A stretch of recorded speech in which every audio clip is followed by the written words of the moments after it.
The real builders of Great Zimbabwe, Khami, and the other stone ruins across southern Africa have remained a mystery. The vandalism of British settlers, prospectors, transport riders who, while searching for treasure, pulled down entire walls with important markings, some dating back to the first period, a time when the structures were built, resulted in a loss of important information that could have immediately identified this population. Looting of important pieces into mostly private collections has also contributed in sustaining the artificial mystery about the history and the builders of the stone ruins. In addition, the policy of silence regarding the Matabele invasion of 1838, which was enforced by Mzilikazi, who put anyone that spoke of it to death while targeting and unaliving the survivors, aided in making the history of these ruins a mystery. And like many mysteries, they became a mythical place, one that was free to be appropriated by many eager contenders. These include the Shona, who were the natural choice as builders because they occupied the area and continue to do so. Therefore, logic says they should have built or at least known from whom they had inherited it. But the Barros, who was part of the Portuguese colonists interacting with the Shona in 1532, makes it clear that the Shona who were occupying this area at the time admitted to not having built the stone ruins. Here is a quote from his writings. The natives say they are the work of the supernatural because they are beyond their powers to execute. The natives he is referring to here are the Shona, who at this time had invaded and entrenched themselves in the Great Zimbabwe part of the kingdom that had initially spread from the east coast up north to Tete on the Zambezi, south to the Transvaal, and west to the Cape. The Dutch had at some point laid claims to the ruins too, but according to Jan van Riebeek's journal, none of their pathfinders could find their way to the Kingdom of Stone. Well, more like no one would tell them where it was or how to get there, so their expeditions from the Cape in the 1700s failed, and they contented themselves to the Cape until the British snatched it from them, and this deserves another video. Others who believed Africans could not build such structures because few Africans were known to build with stone attributed this work to external people such as the Arabs, Phoenicians, or some nameless mysterious ancient people of their choice, whom they always insisted were definitely not African. But according to Professor Bryce, there is nothing of an Islamic character about the ruins or the remains found. Therefore, we can discredit any association to the Middle East. The Phoenicians, a people who can't speak for themselves, naturally became a default standard for the "it can't be Africans" cohort. But none of them could prove their existence in Africa, or Southern Africa. Well, Herodotus and Credo Mutwa say they were in Southern Africa, and assuming this was true, their city couldn't have been any of the stone ruins because, according to Credo Mutwa, it was torn down brick by brick during a freedom rebellion and is pretty much gone. But that's a subject for another video. Finally, those who claim Africans are responsible for the stone ruins tend to prop up any group that they deem looks sufficiently African, and as a result have consistently attributed it to the wrong people. This noise resulted in the suppression of the people who really built Great Zimbabwe and the stone ruins across southern Africa, even though they have been providing solid evidence that this was their ancestors' work and continued these practices. They have been providing evidence that this place had long been their home before the Shona invaded it, a home they were forced out of in approximately mid-1838 after the violent Matabele invasion and cleansing. Evidence of their existence has been known, but deliberately ignored. As this quote from Harold Lincoln Langai shows, he traveled through modern-day Zimbabwe, their old kingdom, in approximately 1866, only 28 years after they had to abandon it when there were still living memories of the invasion.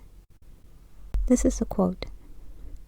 "And I have also been informed there exists yet a remnant of this tribe a considerable distance northeast of Victoria, which yet retains or has, until recent years, the art of cutting and fitting stones for the purpose of building walls. My informant tells me that they actually claim that their ancestors built Zimbabwe at a time when they once dominated the whole country. These people he wrote about, who were northeast of Victoria are the Plateau Tonga, Vanamonze, who are now called the Vanavajundu or Vatonga. But at this point, this is simply another claim like so many, so let's provide more evidence to back up their claim, where others have failed. This is another quote from the same author concerning the presence of gold and relics from this population who still had possession of gold from their old home at Khami, when others only had gold dust. This is a quote. It is interesting also to learn that gold ornaments of considerable merit in workmanship have recently been brought by a gentleman from the Zambezi, they being of native manufacture. The beads, necklaces, and spiral springs, which have from time to time been found in the various ruins of, and these modern articles, may therefore perhaps be regarded as having a common ethnological ancestry. The gentleman from the Zambezi was part of this population, whose presence extends from the plateau to both sides of the Zambezi River below. They are united by their culture and language, which is now called Chitonga. A closer look at these gold ornaments reveals they are similar to the ones raided from the tombs found at the different stone ruins, which belonged to the ancient builders and their descendants. These ornaments included gold beads of various sizes, gold bangles that included infant bangles, fused gold beads with facets. Gold mining continued in the areas that were still under the control of the descendants of the ancients, and that were not invaded by the Shona or other groups. Further evidence supporting the claim that the Vatonga Vanavajundu are the descendants of the real builders of Great Zimbabwe is in the location of their capital, which is found in the story of how they lost their kingdom to the Materele. This account was narrated to Emil Holub, the Czech physician and explorer, and in his writings we are told of the royal court. We know the presence of a royal court means the location is more likely the capital of a kingdom. And among all the ruins, Khami are the ruins that were the capital of the population directly connected to the ancient builders. This is part of the event as narrated to Emil Holub that took place in mid-1838. At this time, one of their names was the Manansa, which means the perfect reflection of the familiars. This was when they still had a king. This is a quote. The kingdom was governed by a king who made every sacrifice he could to come to reasonable terms with the encroaching Materele. But the time came when the bloodthirsty Mzilikazi, a very tiger amongst men, having ruined the Makalaka Empire and half devoured the Shona, proceeded to annihilate the Manansas also. No credence had he to give the conciliating proposals of the good honest king. As a Materele, he was quite incapable of putting faith in any promise or appreciating any right feeling. He was sure that some ulterior motive lurked behind the proposals that were made, and that the king was only temporizing while his forces were collecting. So he overpowered him in his own courtyard, pierced him with assegais, tore out his heart, pressed it to the still quivering lips, and shrieked out loud, "You had two hearts, one was false, and you shall eat it." This event likely took place at the Khami ruins, and the structure of the Khami ruins support this claim, placing the Manansa as the original inhabitants of the Khami area, which is now in Materele land. It is likely that the Khami ruins were the capital because of the presence of the royal court, which is usually located in the capital. According to archaeologists, Khami also had a large gold mining district for a population directly connected to the ancient builders. This means the population at Khami was descended from the ancient population. Khami was laid out to support worship and businesses. Gold was mined from the surrounding areas that formed an extended circle around the capital.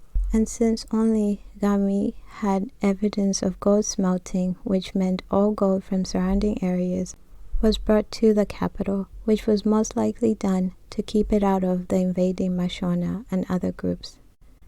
Khami also had numerous large buildings and minor ruins that supported a large population. This means it was a cultural center, which is how the language and cultural practices were preserved for over thousands of years, surviving even when surrounding areas experienced external entrenchment and encroachment. In addition, there is evidence that the Khami ruins were occupied during all four building periods of the Zimbabwe ruins, meaning that they had the most consistent occupation, although the first period is only slightly represented, which makes sense because they were still primarily at the coast on the east during this period. The second period building style is represented in all the ruins at Khami, showing it had become a more permanent settlement. They also speak the ancient Egyptian language, which I will cover in another video because it's very important in tying this all together. Some relics connecting them to ancient Egypt are a Roman coin dating back to AD 138, which was found at a depth of 70 feet, meaning it could only have been brought in by the ancient population. An Ushabata figure was recovered underground. Ushabatas are small funerary figurines that were used in ancient Egyptian funeral practices. They were usually designed as mummified human figures with hands crossed across the chest and each hand held a hoe, but in this case it held a whip. It was buried in the moist earth and not an Egyptian tomb, which means it had been in southern Africa and not smuggled in by a trader.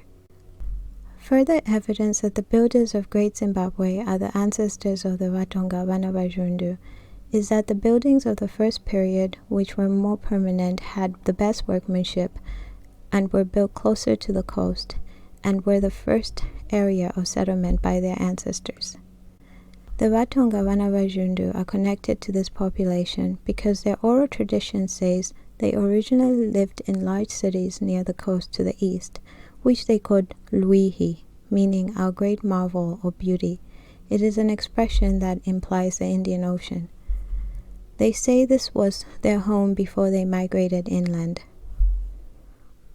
One interesting item that hasn't been reported in any of these ruins is writing or hieroglyphs. This is odd because this population were also expert weavers and manufactured cloth, some of which they threaded with gold. They had the skills to smelt gold, pulverize granite into powder and use it as cement. They had extensive knowledge of the astrological science, which they carved on a wooden ball, and deep religious beliefs, and yet we are led to believe that none of their life was ever scribed.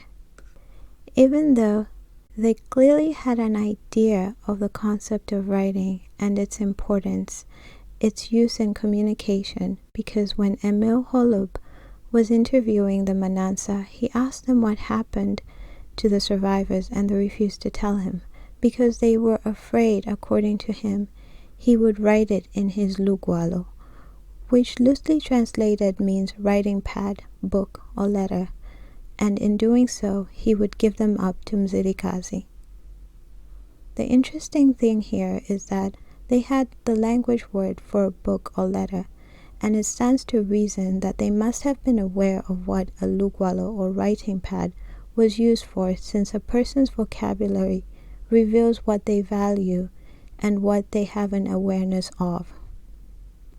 We don't have words for concepts we aren't familiar with.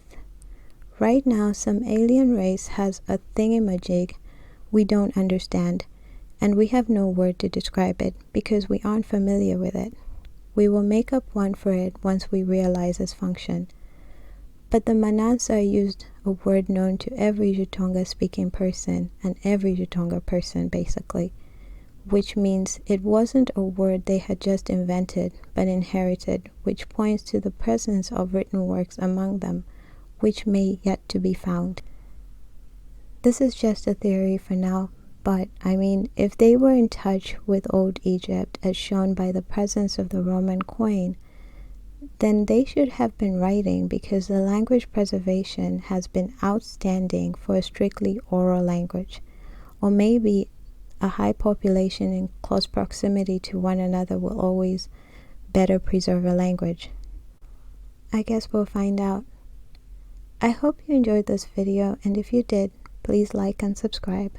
You can also show your support for this channel and the production of these videos by giving to my Ko-fi. The link is in the description box below. Also, before I sign off, Schaba, alwezenge mutukiwabo, Ntanda, Wohima. Basically, please be respectful in the comment section.